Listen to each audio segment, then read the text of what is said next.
Hey guys, welcome back to my channel. So today I want to hop on and do a reveal of this Longchamp Le Pliage large tote that I got from Poshmark. But before I get started, I do want to say thank you to those of you who have subscribed. And if you haven't subscribed already, please consider doing so. I put out a lot of videos about contemporary designer handbags like Coach, Michael Kors, Fossil, Furla, Longchamp, as well as some luxury items like Gucci, Burberry, and Goyard.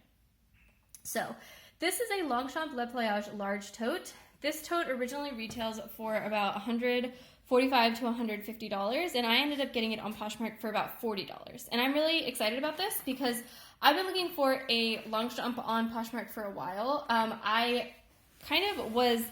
really interested in Longchamp totes, or I was, and now I have one.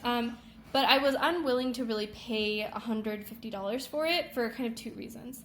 The first is that the bag is made out of nylon and a little bit of leather trim, and I just felt like I wasn't really paying for quality material at that price point, which kind of made me uncomfortable with the price point. But the other reason, and the kind of main reason I wasn't really willing to spend $150 on this bag and like really invest in this bag, is because the wear and tear on these bags is actually kind of horrible. I don't know, all the reviews that I've watched, the corners tend to get holes in them pretty easily. Sometimes people have issues with the straps. Sometimes the nylon tends to like bubble if it gets too wet, and so I just wasn't really willing to invest $150 in a bag that has so many wear and tear problems, or that people have had problems with. I know that like my experience might be different than theirs, but I wasn't really willing to take the risk. So I bought this on Poshmark. I bought it pre-owned.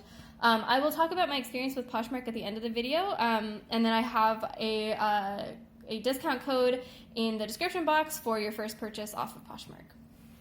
But first, what I want to do is just kind of take you on a tour of the bag, show you some of the details. I'm sure you guys have seen Longchamp Le Pliage totes a million times, but in case you haven't, I just wanted to show you the little like details of this bag.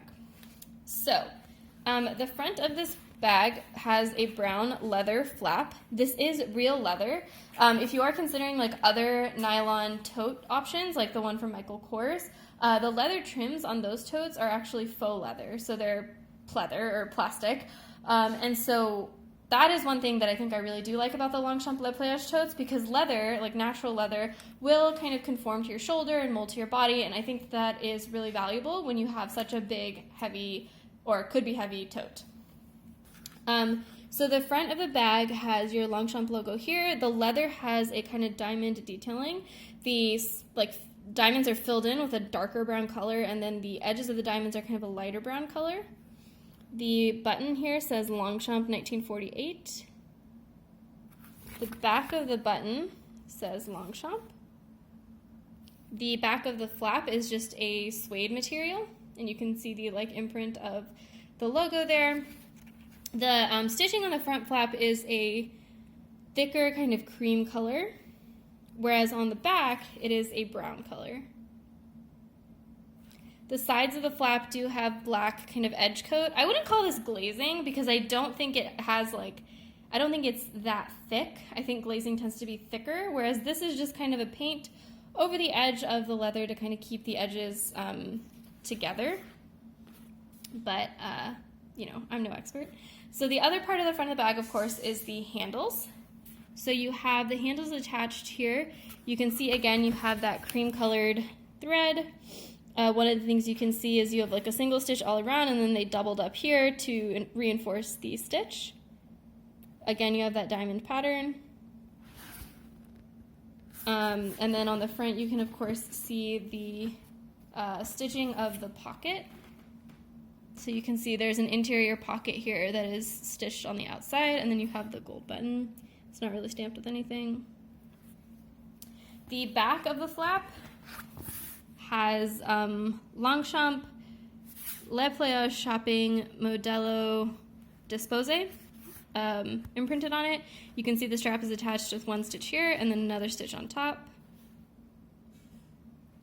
Again, you have your handles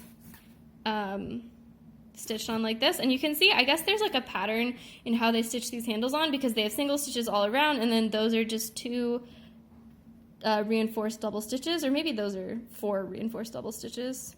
Unclear. Those I'm unclear on. They do look a little thicker.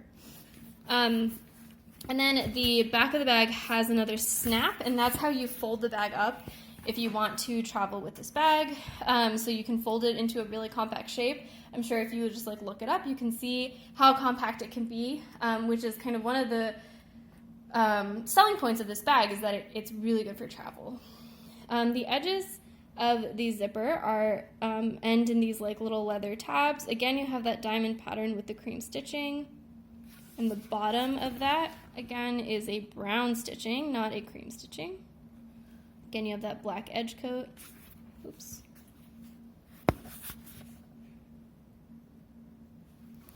Okay. So the zipper, this is what the zipper looks like. There you have Longchamp 1948. It's a very pretty hardware. And then the zipper has like kind of multiple pieces. You can see that the like little charm has its own kind of connections so that it's a little more flexible. And then the zipper just says YKK right there. The interior of the bag is very simple. It's basically just a big black hole with the exception of this front pocket. The pocket is pretty small. It just goes from here to here. I don't think that would really even fit my phone vertically, but it's there.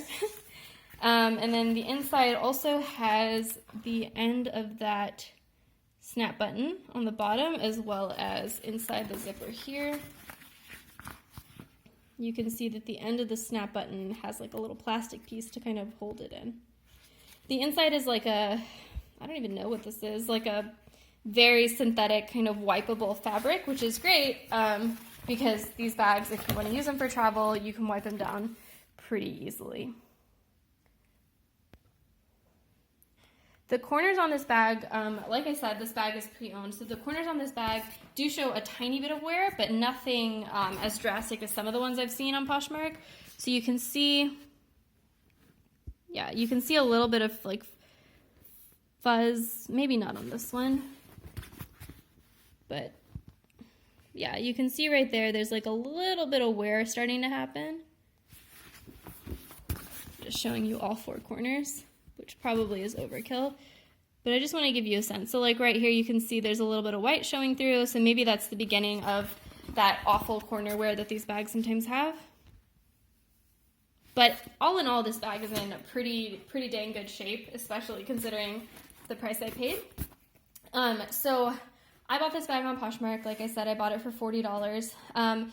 The seller had some luxury bags that she was selling, which made me feel a little bit better because it made me feel like it was probably more likely that this bag was authentic. Because of course on a resale site like Poshmark or eBay, you always have to wonder if the product you're getting is authentic or if it's a knockoff. So, you know, all the details I just showed you match with everything online, so I think this bag is fully authentic, and I think based on kind of the seller's profile, it's authentic. I will say I've had a hit or miss experience on Poshmark trying to buy this bag. Like I said, I was not willing to pay full price for it, so I've been trying to look for a Le Pliage tote for a while that was in good condition, but was around the $40 mark, and I've ordered like 2 or 3 of them, and I had to return those few that I ordered prior to this one. Like one of them had some stains and tears. The other one had a really strong scent to it, as well as some pet hair all over it. And so I think that just goes to show that on Poshmark, it's really kind of a roll of the dice, and it depends on the kind of seller that you have, that you buy from. I think there are some sellers who are like semi-professional resellers who like really kind of take care of their stuff, package it well, clean it well, and then there are people who are just selling from their closets who really don't think twice about sending something out that has dog hair on it or that has, you know, a couple stains here or there that they don't think is a big deal, but then they describe the bag to you as like new condition. And so I had a couple disappointing experiences before finally getting to this one. The only thing that was wrong with this bag when I got it, and it is still a little bit wrong with it, is the interior felt like it had some sand in it, which really stinks. I feel like maybe the previous owner used this bag at like the beach or something, and so all along the seams on the inside, all along here, I've already cleaned it out, but there was like sand and dirt kind of like all stuck there. I'm not sure if I showed you the tag, so I'll show you the tag too while I'm here. So that took some time to clean out, and it still kind of feels like there's sand everywhere, so I still feel like I need to clean it more. The great thing about this bag, of course, is that you can just flip it inside out really easily and wipe it down. So, you know, it wasn't too hard to start cleaning, but I was a little annoyed that there was sand in there, of all things. But otherwise, I thought it was a pretty good experience. So if you're kind of looking for this handbag or any kind of handbag and you don't really want to pay full price, then you're kind of just curious about it, want to experiment, I certainly recommend Poshmark. You have to be careful with what you buy, and you have to be willing to open a case, return, you know, deal with some conflict if the people you buy from don't end up kind of meeting your expectations. But I do think you can get killer deals like this one if you just kind of persevere and keep trying. So that is my semi-review of Poshmark, as well as my reveal of this Longchamp Le Pliage large tote. Thanks guys for watching. Let me know in the comments below if you have this bag and what you think, or if you have any other questions. Thanks guys. Bye.